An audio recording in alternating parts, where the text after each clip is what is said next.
తాకట్లో ఉన్న మీ బంగారాన్ని విడిపించి ఆ రోజు ఆన్లైన్ రేటుకి కొంటాం. Sharma gold company.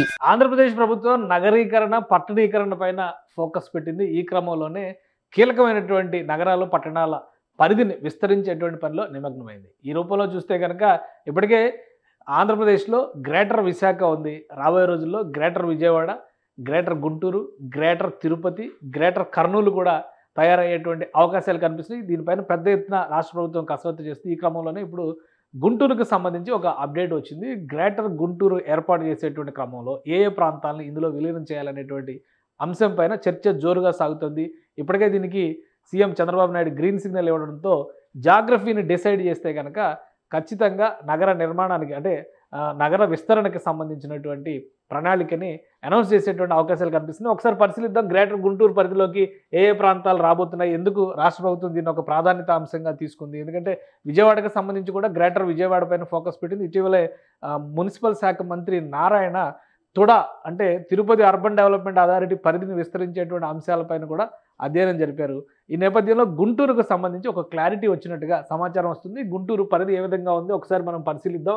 ఈ గ్రేటర్ ప్లాన్ ఎంతవరకు వర్కౌట్ అవుతుంది, గ్రేటర్ ప్లాన్ ద్వారా రాష్ట్ర ప్రభుత్వం ఏ అంశాలని దృష్టిలో పెట్టుకుంది ఒకసారి చూద్దాం. ఇది గ్రేటర్ గుంటూరుకు సంబంధించినటువంటి అంశం. గుంటూరు మున్సిపాలిటీ పరంగా చూస్తే కనుక గుంటూరు దాదాపు 150 ఏళ్ల క్రితమే గుంటూరు మున్సిపాలిటీ ఏర్పడింది. ఇప్పుడు గుంటూరు మున్సిపాలిటీ పరిధి మరింతగా మారబోతుంది. ఈ కార్పొరేషన్ పరిధి ప్రకారం చూస్తే కనుక 8 మండలాల పరిధిలో ఉన్నటువంటి ఇప్పుడు ఉన్నటువంటి కార్పొరేషన్ కాకుండా గుంటూరు కార్పొరేషన్ కాకుండా 8 మండలాల పరిధిలో ఉన్నటువంటి 39 గ్రామాలని విలీనం చేసే దిశగా అడుగులు పడుతున్నట్టుగా ప్రాథమికంగా సమాచారం అందుతుంది. ముఖ్యంగా గుంటూరు రూరల్ మండలం పూర్తిగా ఈ మండలం మొత్తం కనుమరుగవుతుంది. అంటే గ్రేటర్ గుంటూరు పరిధిలోకి రాబోతుంది పూర్తిగా రూరల్ గుంటూరు మండలం. దీనికి సంబంధించి మరొక ముఖ్యమైన అంశం ఏంటంటే కేంద్రం 2000 కోట్ల రూపాయలని స్మార్ట్ సిటీస్ పథకం కింద రిలీజ్ చేస్తుంది. స్మార్ట్ సిటీస్ పథకం కింద విజయవాడ గుంటూరు కలిపి 2000 కోట్ల రూపాయలను శాంక్షన్ చేసింది. ఈ నేపథ్యంలోనే ఈ రెండు నగరాలని కూడా ముందుగా గ్రేటర్ నగరాలుగా మలిచేటువంటి ప్రయత్నం జరగబోతుంది. అందుకే రాష్ట్ర ప్రభుత్వం దీనిపైన స్పెషల్ ఫోకస్ పెట్టింది. ఏ గ్రామాలు గ్రేటర్ గుంటూరు పరిధిలోకి రాబోతున్నాయి ఒకసారి పరిశీలిద్దాం. ఆల్రెడీ గుంటూరు మున్సిపల్ కార్పొరేషన్ ఉంది కాబట్టి కార్పొరేషన్ చుట్టుపక్కల ఉన్నటువంటి ప్రదేశాలన్నీ కూడా ఈ పరిధిలోకి రాబోతున్నాయి. మేడికొండూరు మండలంలో పేరేచెర్ల, డోకిపర్రు ఈ 2 గ్రామాలు గుంటూరు గ్రేటర్ గుంటూరులోకి వెళ్ళబోయేటువంటి గ్రామాలుగా భావిస్తున్నారు. ఇక ఫిరంగిపురం పరిధిలో ఉన్నటువంటి అమీనాబాద్ కూడా గ్రేటర్లో చేరబోయేటువంటి అవకాశాలు ఉన్నాయి. చేబ్రోలు మండలానికి సంబంధించి నారాకోడూరు, గొడవర్రు, గుండవరం ఈ 3 గ్రామాలు గ్రేటర్ గుంటూరు పరిధిలోకి వెళ్ళే అవకాశం ఉంది. ఇక ప్రత్తిపాడు మండలం పరిధిలో ఉన్నటువంటి చిన్నకొండ్రుపాడు, యనమదల, ఈదులపాలెం ఈ 3 గ్రామాలు కూడా గ్రేటర్ గుంటూరు పరిధిలోకి వెళ్ళే అవకాశాలు ఉన్నాయి. ఇక తాడికొండ మండలంలోకి వచ్చేటువంటి లాం, కంతేరు, దామరపల్లి అలానే గరికపాడు, పొన్నెకల్లు ఈ 5 గ్రామాలు కూడా గ్రేటర్ గుంటూరు పరిధిలోకి వెళ్ళేటువంటి అవకాశాలు కనిపిస్తున్నాయి. లాం పరిధిలో ఇప్పటికే అనేక నిర్మాణాలు అంటే అమరావతికి సమీపంలో ఉండేటువంటి ప్రాంతం ఇది. అక్కడ ప్రభుత్వ రంగ సంస్థల నిర్మాణాలు కూడా జరుగుతాయి. ఇక వట్టిచెరుకూరు మండలంలో చూస్తే పొల్లడిగుంట, కొర్నేపాడు, వింజనంపాడు, కుర్నూతల ఈ 4 గ్రామాలు గ్రేటర్ గుంటూరు పరిధిలోకి వెళ్ళేటువంటి అవకాశం కనిపిస్తుంది. పెదకాకాన్ని చూస్తే ఇది కీలకమైనటువంటి రహదారి మార్గం. విజయవాడ గుంటూరు మధ్య వచ్చేటువంటి రహదారి మార్గం. ఇందులో రామచంద్రపాలెం, నంబూరు, అగతవరపాడు, గోళ్లమూడి, కొప్పురావూరు, పెదకాకాని, వెలిగండ్ల, వెంకటకృష్ణాపురం దాదాపుగా 8 గ్రామాలు ఈ పరిధిలోకి వస్తున్నాయి. 8 కాదు 9 గ్రామాలు ఈ పరిధిలోకి వస్తున్నటువంటి పరిస్థితి కనిపిస్తుంది. ఇక ఇక్కడ చూస్తే కనుక గుంటూరు రూరల్ ఏరియా, ఇది గుంటూరు రూరల్ మండలం పరిధిలోకి వచ్చేటువంటి గ్రామాలు అన్నీ కూడా పూర్తిగా గ్రేటర్ గుంటూరు పరిధిలోకి వెళ్ళిపోతుంటే ఈ గుంటూరు రూరల్ మండలం పూర్తిగా కనుమరుగైపోయేటువంటి మండలం. ఎందుకంటే ఇక్కడ చూస్తే చిన్నపలుకూరు, మల్లవరం, గొర్లవారిపాలెం అలానే జొన్నలగడ్డ, చల్లావారిపాలెం, తురకపాలెం, తోకవారిపాలెం, లాల్పురం, వెంగళాయపాలెం, దాసుపాలెం, ఓబులు అలానే నాయుడుపాలెం మొత్తం ఈ ప్రాంతం అంతా కూడా గ్రేటర్ పరిధిలోకి వచ్చేటువంటి అవకాశం కనిపిస్తుంది. ఇది మొత్తం 39 గ్రామాలు ఈ విలీనంలో 8 మండలాల పరిధిలో ఉన్నటువంటి 39 గ్రామాలు ఈ విలీనంలోకి రాబోతున్నాయి. మరొక ఆసక్తికరమైనటువంటి విషయం ఏంటంటే ఇక్కడ మనం ఒకసారి ఏపీ మ్యాప్ చూస్తే ఆంధ్రప్రదేశ్కి దాదాపుగా మధ్యలో ఉన్నటువంటి ప్రదేశంలోనే ఈ విజయవాడ, గుంటూరు ఈ ప్రాంతాలు ఉంటాయి.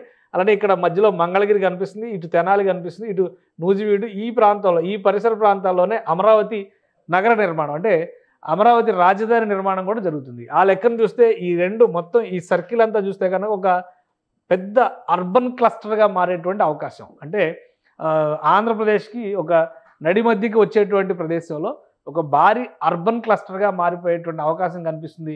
వాస్తవానికి ఇవి నగరాలుగా చెప్పుకుంటున్నప్పటికీ కూడా హైదరాబాద్ లాంటి నగరంతో పోల్చి చూసినప్పుడు ఈ నగరాల మధ్య దూరం చాలా తక్కువ.